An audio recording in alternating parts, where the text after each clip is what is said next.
Aloha Manga Club, are you ready to be captured by Rave Master this week? On this edition of Welcome Back, we're going to be rediscovering Chapter 1 of Rave Master. Now, this was written originally in 1991 to 2005 by Hiro Mashima. You might know him from his other works, aka Fairy Tail and Eden Zero. However, I think that this is by far his magnum opus. It is dark, it's fun, and just the adventure all around feels fresh. I've read the story a few times, and each individual time that I reread it, I discover something a little bit new about how the story flows, or the artwork, or the meaning behind the names. And I'm really hoping that this time, when I really examine Chapter 1, I'll be able to find something else that keeps me intrigued. So, without further ado, grab your Chapter 1, let's get this read, and then let's talk about it. Hopefully that was enough time for you to reread Chapter 1 of Rave Master. So let's really kind of dive into this and get a thought, at least my thoughts on this, and let me know what you think of it down in the comments below. So, like I said, I truly believe that Rave Master is, at least so far, the greatest work that Hiro Mashima has put out. It is 35 volumes long, and Chapter 1 really puts you in a completely different mindset and different area than what Fairy Tail's done.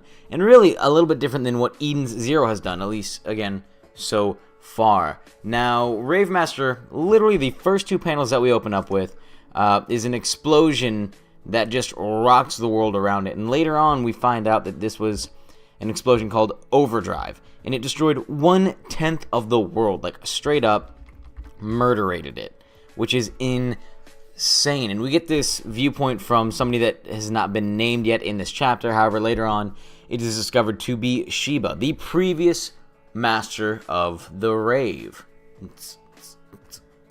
But then we cut to Garage Island. Not Garbage Island like I used to think it was called, but Garage Island with our MC Haru Glory. And we get a good idea that he's a fun-loving, relaxed guy who really believes in protecting those important to him. And this is where we kind of get our first taste of Hiro's love of friendship. Friends are all important to him, Mashima, which is pretty cool. And it's not really overdone here in Rave. But Haru catches Plu, and the running gag, and this is, by the way, Plu is one of my absolute favorite mascots. No idea why. It looks like somebody literally just put a body on top of an ice cream cone. That's about it. Like, it's ridiculous. I shouldn't love Plu as much as I do, but he's adorable. And the running gag through this entire thing is no one knows if he's a dog, if he's a bug, if he's a fish. We don't know what he is, and we never really get that answer. All that we know is Plu is the master of Rave. And we also get a little bit more backstory on Haru and his family. You know, we find out throughout this entire chapter that his dad is missing, his mom is dead, and him and his sister are his sister is the only family that he really has left. Like I said, this whole chapter sets the tone for the entire 35 Takubans.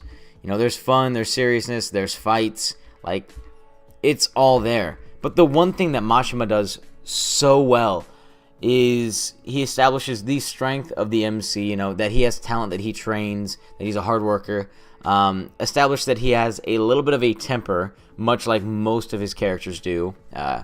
And there's one other really, really awesome thing that happens in Chapter 1.